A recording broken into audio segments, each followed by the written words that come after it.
बिस्मिल्लाहिर्रहमानिर्रहीम।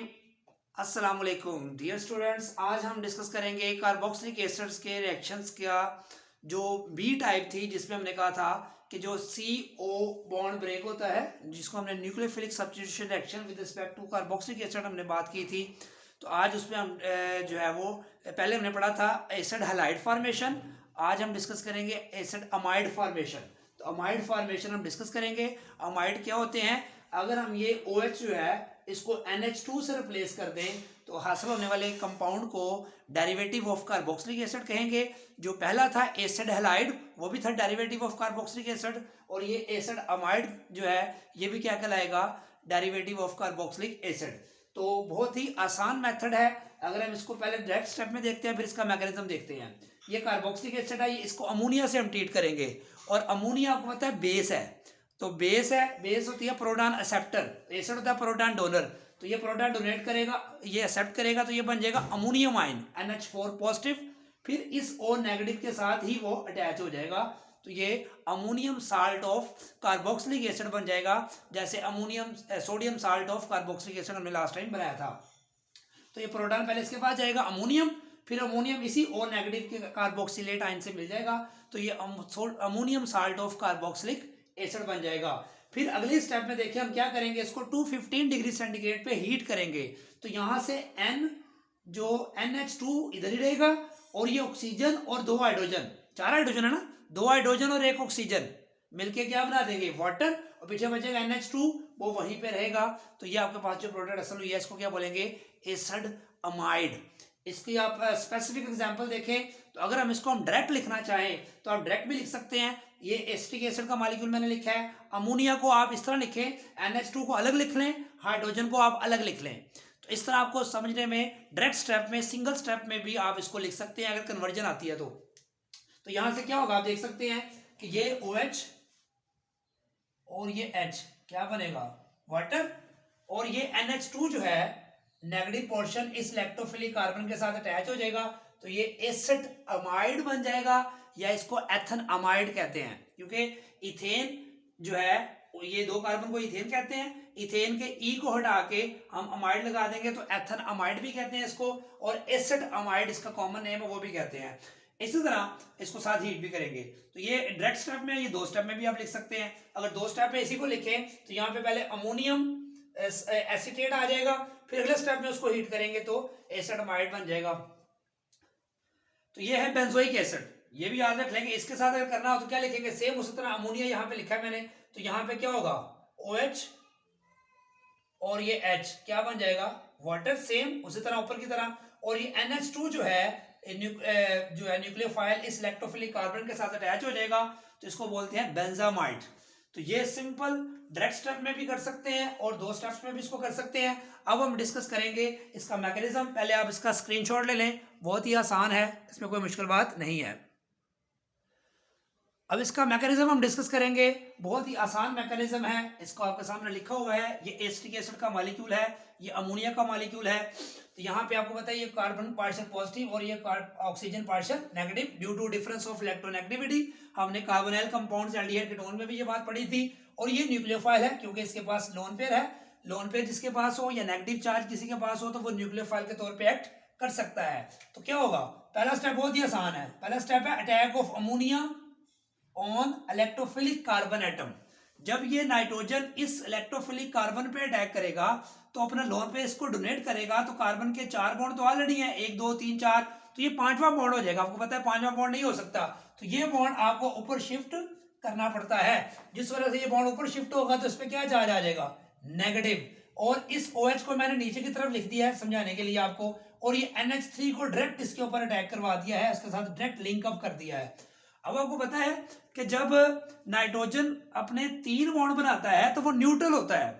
ये हमने अमोनिया डेरिवेटिव्स का रिएक्शन भी पढ़ा था, एल्डिहाइड कीटोन्स में भी आपने पढ़ा हुआ है कि नाइट्रोजन जब 3 बॉन्ड बनाता है तो न्यूट्रल होता है, लेकिन जो ही वो चौथा बॉन्ड बना लेता है, यहाँ पे देखें जब ये इसको डोनेट करेगा तो अपना चौथा बॉन्ड बना रहा है, तो इसके ऊपर क्या चार्ज आ जाएगा? पॉजिटिव चार्ज आ जाएगा। जैसे वाटर आपको पता है नॉर्मली 2 बॉन्ड्स बनाता है, ठीक है। जब वो अपना लोन पेयर इस्तेमाल करता है तो H3 जो O पोस्ट बनाता है, तो ये हाइड्रोनियम आयन के ऊपर आप पॉजिटिव लिखते हैं, और उस पॉजिटिव के लिखने की वजह क्या है आपको पता है कि वो जो है तीसरा बॉन्ड बना रहा है अपना जो लोन पेयर इस्तेमाल करके। अब पहला स्टेप था टैग ऑफ अमोनिया, तो ये आपके पास एक जो है वो इंटरमीडिएट स्टेप है, इसको हमने दोबारा यहाँ पे लिख लिया है और इसको दोबारा लिख के मैंने सिर्फ रीनेम किया थोड़ा सा, कैसे ओपन किया स्ट्रक्चर को। 3 एच थे, 2 एच उसके साथ लिखे हैं, एक एच को मैंने ओपन कर दिया है, बाकी ये OH एज इट इज वैसे ही है, सिर्फ इस एच को इस तरफ लिख दिया ताकि आपको रिएक्शन का अगला स्टेप समझ आ जाए। O नेगेटिव वैसे ही है, नाइट्रोजन पे पॉजिटिव वैसे ही है, यानी कि इसको उठा के दोबारा यहाँ लिख दिया है कि इसमें अब क्या चेंज करनी है आपने। तो फर्स्ट स्टेप था attack of ammonia on electrophilic carbon. अब सेकंड स्टेप है ट्रांसफर ऑफ प्रोटॉन, जैसे टाटोमरिज्म आप पढ़ते थे, याद है ना, टाटोमरिज्म क्या होता था, ये स्ट्रक्चर और ये स्ट्रक्चर एक दूसरे का क्या है, टाटोमर्स हैं, कि ये जो प्रोटॉन है, ये जो प्रोटॉन ये हाइड्रोजन है बेसिकली। अब नाइट्रोजन अपनी डेफिशिएंसी को पूरा करने के लिए ये जो शेयर्ड इलेक्ट्रॉन पेयर है इसको अपनी तरफ अट्रैक्ट करेगा ताकि उसका जो पॉजिटिव चार्ज है वो खत्म हो जाए, क्योंकि पॉजिटिव चार्ज की वजह से वो अनस्टेबल था, वो चाहता है कि मैं दोबारा स्टेबल हो जाऊं। मैंने डोनेशन तो यहाँ कर दी है, लेकिन डोनेशन करने के बाद वो कहता है मैं अनस्टेबल हो गया हूं, तो अपने आप को स्टेबल करने के लिए उसने कहा इधर मैंने बॉन्डिंग तो कर ली है, एक तरफ बॉन्ड मेरा खत्म हो भी जाए तो कोई मसला नहीं है। तो यहां से ये शेयर्ड इलेक्ट्रॉन को अपनी तरफ अटैक करेगा, तो ये हाइड्रोजन दर बदर की ठोकरें खाने के लिए पॉजिटिव प्रोटॉन की शक्ल में यहां से रुखसत हो जाएगा। इसलिए इसको कहते हैं प्रोटॉन शिफ्ट या प्रोटॉन रिमूवल या प्रोटॉन ट्रांसफर। जब ये प्रोटॉन की शक्ल में यहां से जाने लगेगा तो यहां साथ ही इसके नेबर में यहाँ पे देखिए ऑक्सीजन के पास लोन पेयर है, ये इसको कहेगा कि तुम कहां जाओगे, मैं तुम्हारी हेल्प करता हूं, क्योंकि नाइट्रोजन ने तो तुम्हें घर से निकाल ही दिया है, तो मेरे पास लोन पेयर है, मैं तुम्हें तुम्हारी हेल्प करके तुम्हारे साथ बॉन्डिंग कर सकता हूं। तो ये ऑक्सीजन इसको अपना लोन पेयर डोनेट करता है, यानी कि ये प्रोटॉन यहां से जाने लगेगा। अब इसको समझे जरा, CH3 as it is, single bond CO negative negative, NH2 जो है एज इट इज, लेकिन इसका प्लस खत्म हो गया क्योंकि ये बॉन्ड इसके पास लोन पेयर इसको वापस मिल गया है, इसका लोन पेयर अब इसके पास मौजूद है क्योंकि ये बॉन्ड पेयर लोन पेयर की शक्ल में दोबारा इसके पास आ गया है।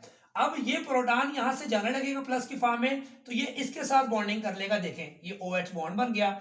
लेकिन जो ही ऑक्सीजन ने अपने 2 बॉन्ड बनाए हुए थे, लोन पेयर उसके पास था तो ये न्यूट्रल था, जो ही इसने अपना लोन पेयर डोनेट किया इस नेबरिंग एटम को स्टेबल करने के लिए, तो खुद अनस्टेबल हो गया, उसके ऊपर भी पॉजिटिव चार्ज आ गया, क्योंकि मैं बता चुका हूं कि जब भी ऑक्सीजन 2 बॉन्ड बनाता है तो न्यूट्रल होता है, जब तीसरा बॉन्ड बनाता है तो उसके ऊपर पॉजिटिव चार्ज आ जाता है, इसमें कोई मुश्किल बात नहीं है।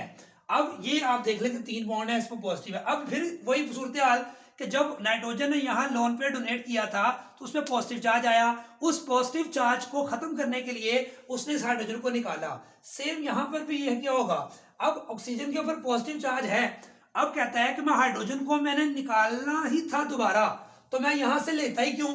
ये वही बात है कि आप किसी की मदद करने के लिए पहले कहीं आज का दोपहर का खाना तो मेरे साथ खाना, जब वो खाना खाने आ जाए तो उसके बाद उसको जो है वो खाना सामने रख के उसके से रोटी और सालन छीन लिया जाए, तो ऐसा मुनासिब नहीं है। तो यहां से प्रोटॉन यहाँ शिफ्ट तो हो गया, अब ये एक जो है ऑक्सीजन कहता है मैं स्टेबल नहीं हूं, मेरे ऊपर पॉजिटिव चार्ज है, तो मैं कैसे स्टेबल हूं, तो वो कहता है कि यहां से मैं अगर इलेक्ट्रॉन पेयर अपने पास अट्रैक्ट कर लूं तो मैं वाटर बन जाऊंगा H2O, क्या बन जाऊंगा, वाटर बन जाऊंगा H2O। पहले इसको देखें, मैंने इसको दोबारा यहाँ पे लिख दिया है, CH3CO NH2O H2 ये आपके सामने लिखा हुआ है, अभी ये मैंने वहां समझा दिया, यहाँ पे समझ ले इसको। अब ये OH2 मैंने इकट्ठा कर दिया यहाँ पे इस स्टेप में, अब OH2 जब इकट्ठा कर दिया, अब देखें ये कहेगा मैं वाटर की फॉर्म में स्टेबल हो जाऊंगा अगर मैं ये लोन पेयर ये शेड पेयर को अपनी तरफ अट्रैक्ट कर लूं, पॉजिटिव चार्ज भी मेरा खत्म हो जाएगा और वाटर बेटर लिविंग ग्रुप में कन्वर्ट हो गया। तो ये यानी कि OH बेटर लिविंग ग्रुप में कन्वर्ट हो गया, तो ये वाटर बन के यहां से निकल गया। जो ही ये शेड इलेक्ट्रॉन पेयर वापस लेके जाएगा तो इस कार्बन के पीछे कितने बॉन्ड रह जाएंगे, 3 बॉन्ड रह जाएंगे, तो 3 बॉन्ड से कार्बन स्टेबल नहीं होता, तो ये फिर क्या करेगा, ये बैकअप में वापस आ जाएगा, जैसे ये गया था ऊपर की तरफ, जब यहाँ 5वां बॉन्ड हुआ इसने कहा एक मैं संभाल के रख लेता हूं क्योंकि मैं ऑक्सीजन हूं, मेरी इलेक्ट्रोनेगेटिविटी ज्यादा है, मैं नेगेटिव चार्ज को कैरी कर सकता हूं। जब वहां जरूरत पड़ी उसने वापस उसको डोनेट करके C डबल बॉन्ड O देखे कंप्लीट हो गया, CH3 C double bond O single bond NH2 और ये वाटर यहां से आसानी के साथ रिमूव हो चुका है। आप देख सकते हैं कि आपके पास जो प्रोडक्ट हासिल हो गई है इसको हम क्या बोलते हैं, एसिड अमाइड या एथन अमाइड कहते हैं। बहुत ही सिंपल मैकेनिज्म है। पहले स्टेप में अटैक ऑफ अमोनिया है on electrophilic carbon of carboxylic acid, और सेकंड स्टेप में प्रोटॉन ट्रांसफर होता है। ये स्ट्रक्चर और ये स्ट्रक्चर एक दूसरे के डाटोमर्स भी हैं, क्योंकि डाटोमर्स में हमने पढ़ा था कि प्रोटॉन दोनों स्ट्रक्चर आइसोमर हैं एक दूसरे के, किस लिहाज से कि इनके प्रोटॉन की पोजीशन मुख्तलिफ है। थर्ड स्टेप में हमने क्या पढ़ा कि वाटर की रिमूवल होगी। तो बहुत ही सिंपल मैकेनिज्म है। अगर आपने एल्डिहाइड कीटोन्स वाले चैप्टर में जितने मैकेनिज्म हमने किए हैं वो समझे हों, और हैलाइड वाला मैकेनिज्म इससे पहले जो हमने किया है वो समझा हो, तो ये मैकेनिज्म आपके खुद से आपकी अंडरस्टैंडिंग डेवलप करता जाता है कि क्या शिफ्टिंग हो रही है, कैसे शिफ्टिंग हो रही है। तो शिफ्टिंग ऑफ बॉन्ड्स को ही समझना असल में ऑर्गेनिक केमिस्ट्री है, कि आप मैकेनिज्म को स्टडी करते हैं। जबकि इनऑर्गेनिक रिएक्शन में तो मैकेनिज्म नॉर्मली पढ़ते ही नहीं है, क्योंकि वो फास्ट एक्शंस होते हैं, उनके मैकेनिज्म्स एग्जिस्ट नहीं करते। जिस तरह के ऑर्गेनिक रिएक्शंस क्योंकि स्लो रिएक्शंस होते हैं, इनके आप स्टेप बाय स्टेप रिएक्शन किस तरह से हुआ है उसको डिस्कस कर सकते हैं। तो ये सिंपल तो मैकेनिज्म था, इसको 2 से 3 दफ़ा आप प्रैक्टिस जरूर करें अंडरस्टैंडिंग के बाद, तो ये आपके फिंगर टिप्स पे आ जाएगा इंशाल्लाह ताला। तो दुआओं में याद रखें, चैनल को अगर सब्सक्राइब नहीं किया तो सब्सक्राइब जरूर करें, अपने फ्रेंड्स में शेयर करें और कमेंट जरूर दीजिएगा। अल्लाह हाफिज़।